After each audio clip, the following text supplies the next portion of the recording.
The United States is walking back a drone strike in Syria. This is the man that they say was killed, or they don't say. Let me start that again. This is the man that the U.S. government killed with so-called precision strikes in Syria, precision drone strikes. This is Lofiti Hassan Misto. His age is reported inconsistently. He was somewhere between the ages of 56 and 60. The United States did say they conducted a drone strike and they were hunting down an al-Qaeda leader, but they have sort of begrudgingly had to admit it may have been this guy. He is the father of 10. His brother says he was not political, had nothing to do with al-Qaeda, al-Nusra, the Islamic State, nothing. He was a farmer with poultry, cows, and sheep. 3 of the animals were also killed. Now, we know this because on May 3rd, U.S. Central Command did, in fact, say that they launched a drone strike in Syria on May 3rd and that they were aiming for a senior al-Qaeda leader. After people in this area started really raising ruckus that they killed a civilian, it was not a terrorist, the military begrudgingly opened an investigation 12 days later on May 15th. A military official said this to the Washington Post: "We are no longer confident we killed a senior AQ official."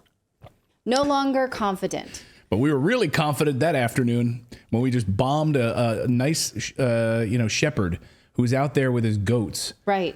Like, we were really confident that day. There's one guy in a field with his goats, and we killed him. We were confident. Now, another person spoke to the Washington Post and said, though we believe the strike did not kill the original target, we believe the person to be al-Qaeda. Like, probably they were a terrorist. They were in Syria. To be clear, he's a retired father of 10 who is a bricklayer, a retired bricklayer. He was a bricklayer. Now he was just a farmer. He was retired from that. Retired from bricklaying, now a farmer. No, he was, and his family described him as not a lot of money, just trying to provide for his family. And America killed him. Yes. Because that's what we do. Now, it's interesting, this quote here. I want to just highlight that this senior military official said he wasn't the original target, but we believe he was al-Qaeda anyway. Well, I want to talk a little bit about that and how the United States quantifies civilian casualties as they were terrorists anyway. There actually is protocol for that. This is a good example of the term precision strike or unilateral strikes. Those are misleading terms. They're marketing terms to make it seem like death can be done with a scalpel, that you can go in a region with bombs and just kind of precisely only kill what you want to kill and otherwise leave the landscape untouched. Targeting can only be as good as your intel, and a bird's eye view doesn't tell you if you're hitting a school or, a civilian or a goat herder. That's why U.S. Army Colonel Amos Fox, that's this guy, he coined the term precision paradox about the U.S. war on ISIS. A precision paradox is a situation in which the failed promise of precision strikes, one strike, one kill, generated a creeping wave of destruction. So if we buy this bullshit, that there is such a thing as precision strikes, that we can just go in and only hurt the person we intend to, then you leave this wave of destruction because you keep doing it because everybody buys it. Right. Well, we also we've been hearing this since the Iraq War, which is bunker busting bombs. They're precise. So we literally are just going to hit the bunker, nothing else. That's America, where we can hit bunkers with our bunker-busting bombs. And CNN would parrot this garbage on a regular basis that, look, these are so precise that civilians don't even get hit in it. We simply take out the al-Qaeda target, or we simply take out the terrorist. Yes. Well, and I would just want to point out, we do that, but it's like we've seen with Russia that they do precision strikes. Like when they struck and I'm not condoning what Russia's doing or war or anything like that, but I'm saying it is possible to have precise strikes because the power plant that they hit, they didn't hit the turbines or whatever. They just hit the part that wouldn't make it, so that took 30 years to fix. You know what I mean? So it is possible, but with our intel, it's so flawed that we just hit whatever. Well, I think there's a difference between precision strike of a person and precision strike of infrastructure. And Russia did admit that when it took out infrastructure just this week in their strikes, that 3 Ukrainians died. And so when you are trying to bomb things, there is usually collateral damage, and it's on you to admit it or not. But, it's not like, I'm thinking of a movie example where like 10 people are in a crowd and you can only make 2 in the middle that you want fall down. It's not like that.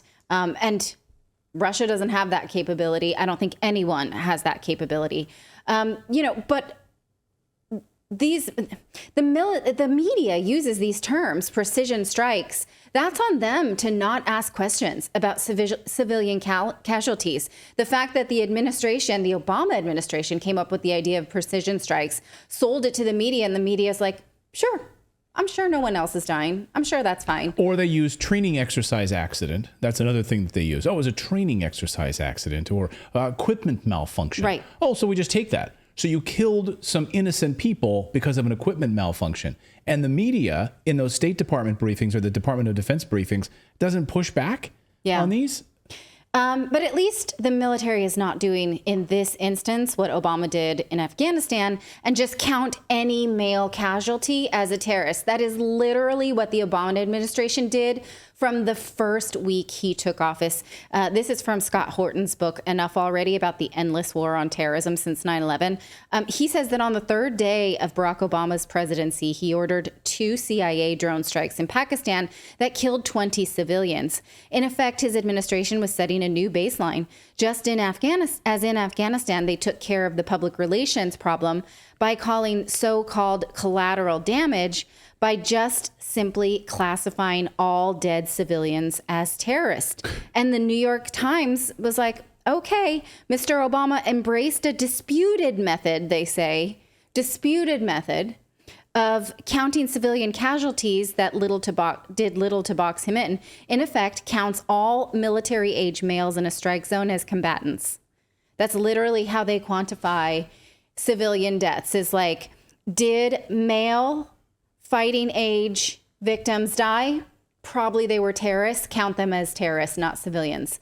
And they get away with it because who's there to stop them? Well, just remember Madeleine Albright, of course, famously telling us when asked about all the children that we killed, that America killed, what do you feel about that? She said, well, it was collateral damage. It was, what were her exact words? She said her exact words were that it was worth it. It was worth it. Now, we're going to talk more about children in a second, because direct civilian deaths are one thing. And I mean, this is a crappy silver lining, but the silver lining here is the United States was like, oh, yeah, okay, we'll look into it. Not, he was, terrorist anyway. One person, you have 2 quotes. One person was like, that may not have been a terrorist. And the other one's like, probably he was Al-Qaeda anyway. Just because he was there. But... and then I don't know if it was 60, fighting age. The man was 60. In Ukraine right now it is. Sure. But at least we get an investigation at this point. They're not automatically saying probably it was terrorist. He was brown. Let's just, fine. But direct civilian deaths are one thing, and it's awful. But the nonstop war on terror has an even bigger death toll. This comes from a new report out of Brown University's Watson Institute for Foreign Policy. It says that more than 4.5 million people have been killed since the war on terror began since 9/11. And they took on the daunting task of calculating both direct and indirect deaths from wars in Afghanistan, Pakistan, Iraq, Syria, and Yemen, missing Somalia, and Sudan. Most of these deaths were indirect, meaning they came from the post 9/11 wars. So by indirect, here's what we mean. Destruction of economies, public services, and the environment. Direct deaths grow in scale. Indirect deaths just continue to grow over time. That means that these regions will continue to suffer long after the United States withdrawals and Western media attention is looking towards these things. Now, take a look at how they sort of quantify these indirect deaths. Again, it's economic collapse and food security. So, people still have to live in these regions. And most of us think, well, I mean, I don't think this, but I think the sort of general sentiment is that was probably a crap hole anyway. It's probably about the same. It's not. It's not at all, especially when you look at how Libya was before U.S. invasion, Aleppo, These are people who are used to being able to get antibiotics for their children, and then all of a sudden they can't, right? This is something that continues. Of these 4.5 million deaths, they say that 3.7 of them are from indirect causes. And Western countries make it even worse with their sanctions of mass destruction, which prevent economies from recovering in any meaningful way. Check out this chart. Now, I downloaded this report and the title went kind of wacky. So I'm sorry that text looks weird, but it's child malnutrition by war zone by country. Now, the dark red that you're seeing here is children that are wasting. That means they have a life-threatening condition that results from them simply just not getting enough food. Can you imagine a child wasting like composted banana? Now, there's another condition called stunting, which means they have chronic undernutrition in utero and early childhood, and they never reach their full potential of height or cognitive potential. Now, look at these huge numbers of children that are either wasting or stunting that has been left. These numbers were not like that prior to U.S. invasion. The report also finds that over 7.6 million children under 5 are just suffering from this malnutrition. That's the awful. Cumulative children. It's not like they didn't get a second helping or they don't like what food is putting in front of them. They literally have nothing. There's an awful story about this woman whose baby was, I can't remember if it was wasting or stunting, but, started to get some disease and, started like anybody, something that most of us are like, oh, can we treat that with antibiotic? Like my daughter had scarlet fever a couple of weeks ago. And I'm like, well, I can get antibiotics and she'll be better tomorrow. Think of if you're in that situation and you can't, your child is already immunocompromised because they're starving. And then that baby dies because you can't find help in time. Story after story after story like that.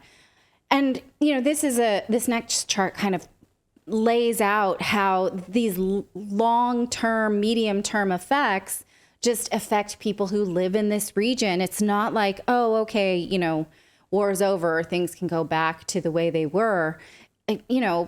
Again, there by some accounts, Aleppo, which is in Syria, had terrible infighting in the early 2010s and has begun to recover since, but Syria is still under massive sanctions. So children there will not have easy access to medicine the way that most of us in the Western world can. The report says that we need to call on our governments, including that of the United States, to alleviate the suffering.